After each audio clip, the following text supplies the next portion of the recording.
Yo, what's up guys, Greg2G here, and you probably heard me mention this game, Warhammer Odyssey, off and on over the past couple of weeks, because it should be getting to the point where they actually said they wanted to release the game early in 2020, but, things have happened and things have been slowed down, and that's just basically the world that we're living in today.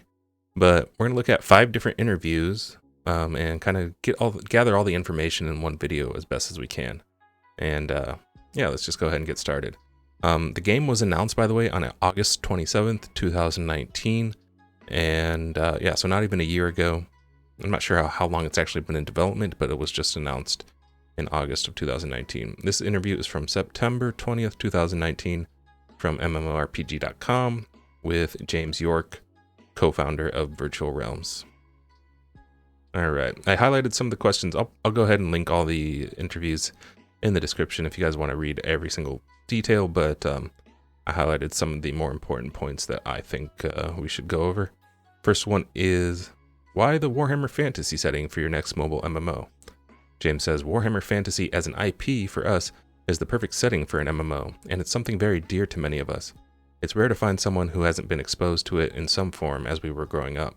After school clubs, high street games workshop stores, and the like. What I've always found is even if people don't actively participate in the hobby anymore, for time reasons or any of the other many things that can change as life moves on, they do often stay in touch with the lore either through Black Library novels, the occasional White Dwarf, or one of the many online communities. We wanted to develop something that we were passionate about and that could give us a flexible option to people who, like us, who wanted to engage with the Warhammer world in a flexible way.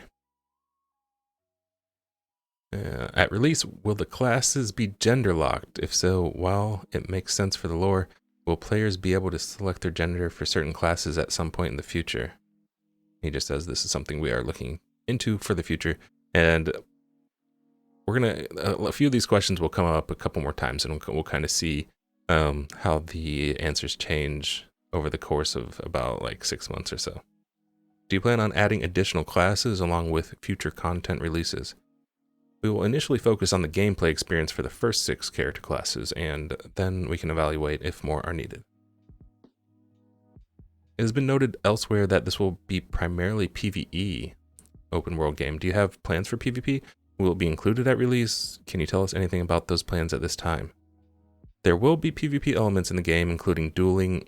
We're also planning on open world PvP areas. However, at launch, PvP is not a large focus for us. Will there be any instance content in the game, such as dungeons, or will it be all open world? Yes, we do intend to have instance dungeons and raids in the future, alongside open world raids and bosses. In the announcement, it mentioned that players can get involved with the city of Marienburg's legendary commerce. Are there any special systems for this, or is this going to be a type of in-game auction house? We have created a vast city area of Marienburg for players to immerse themselves in and explore, in which there will be an auction house. Players developing relationships with the trade guilds is another area we plan on expanding on. Oh, that sounds pretty cool. Will the game launch with multiple servers or use a mega server? The game will use multiple servers, however, we plan to use a variety of server approaches to keep the world busy and full of players. That sounds good. Can you talk about character advancement in the game? Will there be max level at release?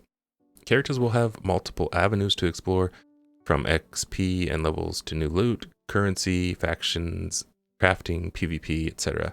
The initial plan is for 50 levels at launch. However, this is subject to testing and beta feedback. Monetization. Will new content be paid expansions, free DLC, or a mix of both? How often do you plan to release new content in a year? Free regular app updates, aiming for 3 to 4 updates per year of varying sizes. This will also be augmented by on-the-fly patches for game balance and smaller pieces of content. Some updates will contain new features, some will be new playable areas. Can players expect the amount and type of microtransactions to be similar to the studio's previous MMO or something different? Similar base point, but there will be differences for sure. We do prefer to stick to cosmetic and quality of life options rather than being able to directly buy things like armor and weapons. And the final question was, yeah, they asked when they expect release. They're aiming for early 20. They were aiming for early 2020. Obviously, that's not happened, but obviously, I mean, if they were aiming for early 2020, it must be getting pretty close already. All right. Next interview is from October 3rd, 2019.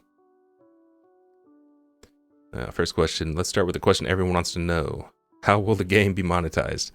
And they did kind of touch on that in the other interview, but this will be a recurring question as well. We're looking to offer a range of ways in which players can support future development of the game. That said, we do prefer to stick to cosmetic and quality of life options rather than being able to directly buy things like armor and weapons. We're also exploring subscription options that can offer a range of benefits to players that would prefer to support us in a fixed way. That sounds pretty good. Sounds good. Doesn't sound pay to win, but you never know. People always say this stuff in interviews, and then you open up the game. Oh man, World of Kings, for example, they were saying this is not pay to win, not yeah. Anyway, what does PvE look like? How much PvE content will there be at launch? At launch, we'll be focusing mainly on open world content, including raid size encounters. Instance group and raid size dungeons are planned to follow shortly. Okay, so at launch, we're only going to have open world content. We're not going to have any instances straight away. What do you think will differentiate this game from other MMOs on the marketplace? Based on the mobile market, we feel the scale of the zones will really stand out. We're aiming to create a PC equivalent experience on mobile with a living, breathing sandbox type feel. Okay, and those are the only important questions that I found in that interview.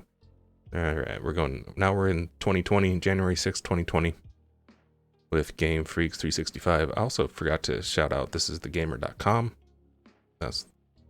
Okay, this is Game Freaks 365, January 6th, 2020. For readers who might not be all that familiar with Warhammer as a franchise, can you give us a bit of background? Warhammer has a grimmer, darker background compared to a lot of other fantasy settings. The world is populated by a variety of familiar races: humans, dwarves, elves, orcs, to name a few. Nowhere feels truly safe, either threatened by the feral hordes, such as beastmen or the greenskin tribes, or the more insidious dark threats of chaos or the vampire counts. As a side note, I don't really know anything about Warhammer. I did try to get into it as a kid. I remember like trying to play tabletop. Like I had friends that had played tabletop, but it was just way too expensive for me. Those figures and everything, even the books were very, very expensive for a 12-year-old me. Tell us more about the game world. What can players expect? Players will explore a large open world and journey to a variety of iconic locations within the old world. They will visit bustling port towns, menacing forests, coastal villages. Each location is unique and distinctive, in which players will need to explore to unlock all its mysteries. The plan is to release Warhammer Odyssey as a free-to-play product with regular free content updates. Will there be in-game ads and microtransactions? We do intend to have an in-game store for those who wish to support the development of the game and future content, but we prefer to limit this to cosmetic and quality of life enhancements, rather than, say, items with stats that will enhance a player's power level significantly beyond free-to-play players. Okay. Again, they say early this year, but they don't have a date.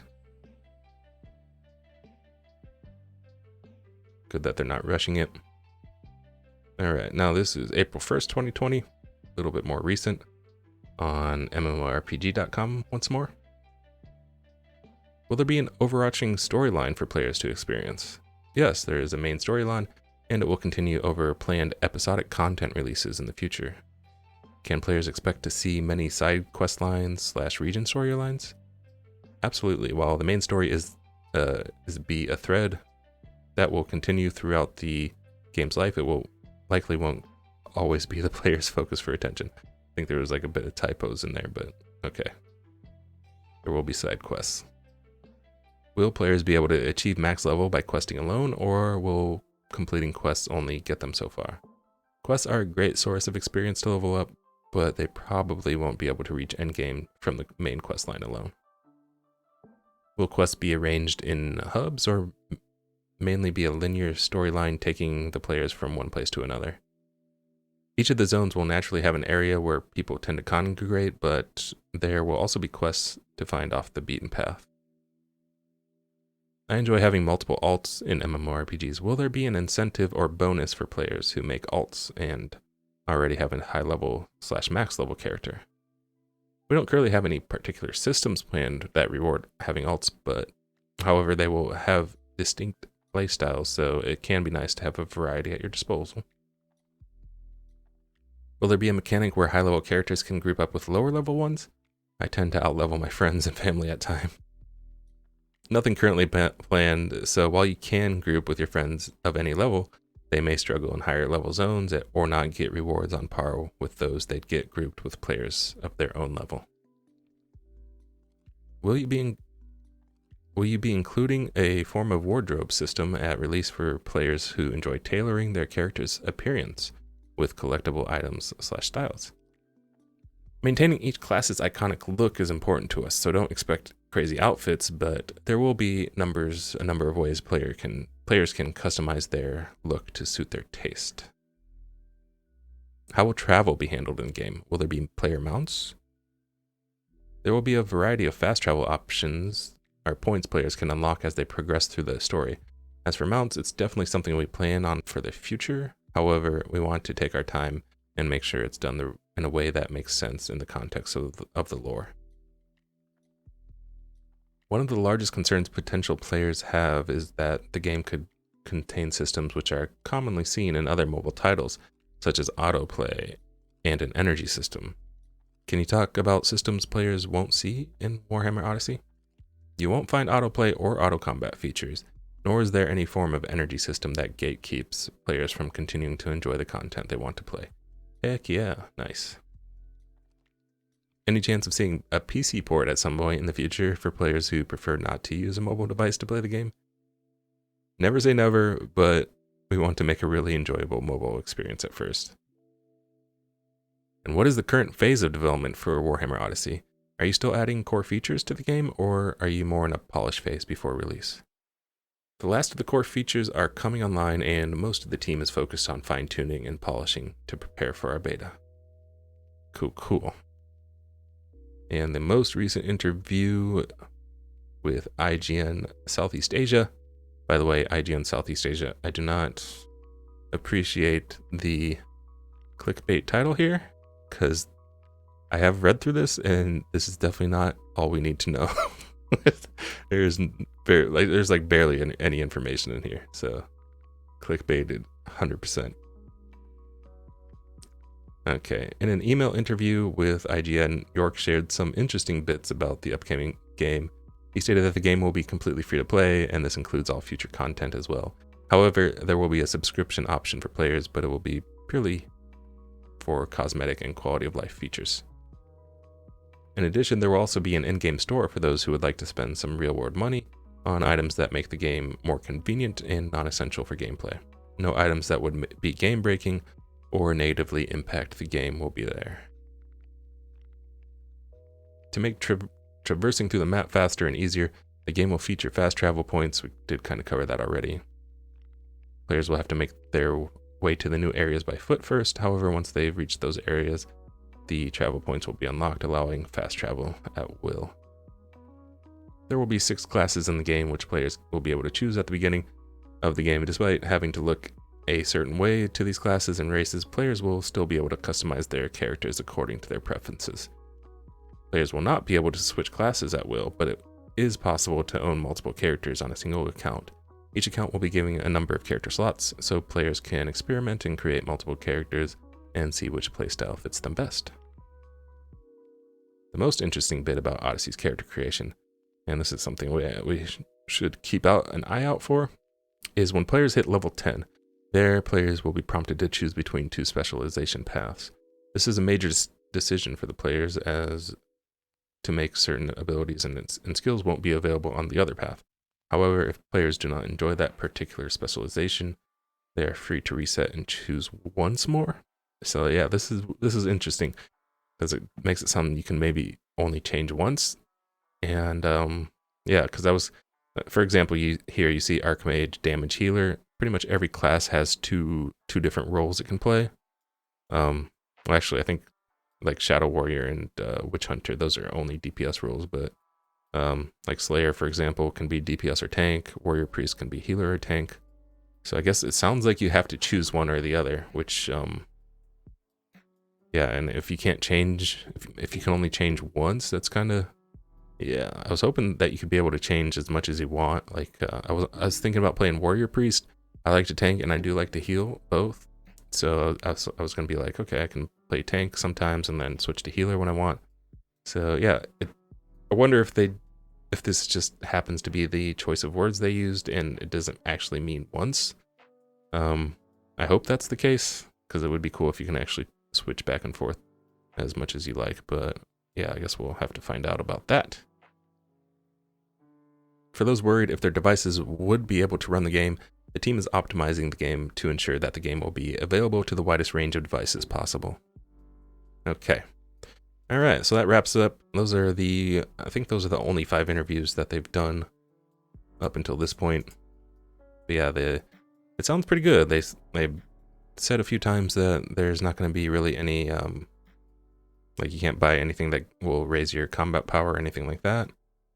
Only convenience items, so I'm guessing probably like inventory slots or something like that, who knows. And no autoplay or any of that stuff either, so that's sounding like this will be one of the, like, should be the best fantasy MMO to be coming for mobile. It should be. We'll see. But yeah, we just have to wait. I guess I'm saying probably June, maybe July. We should be getting beta, I guess. I'm not sure if it's going to be open beta or closed beta. They haven't really specified that at all, but I'm pretty excited for this game. I think it's going to be the best MMO to come out for mobile in several years. So I'm trying not to get too excited because, you know, oh man, I've played so many over the years, and you guys know about my last video, like how I was complaining. So I'm not getting my hopes up because I've just been let down over and over. But I think this, if this is all true, what they say, it should be a good one. Anyway, yeah, that's all for today. I'll link all the stuff in the description. Please subscribe if you guys enjoyed this content, and yeah, I'll bring some more Warhammer Odyssey soon. Thanks for watching. Appreciate you. Have a good one. GG's.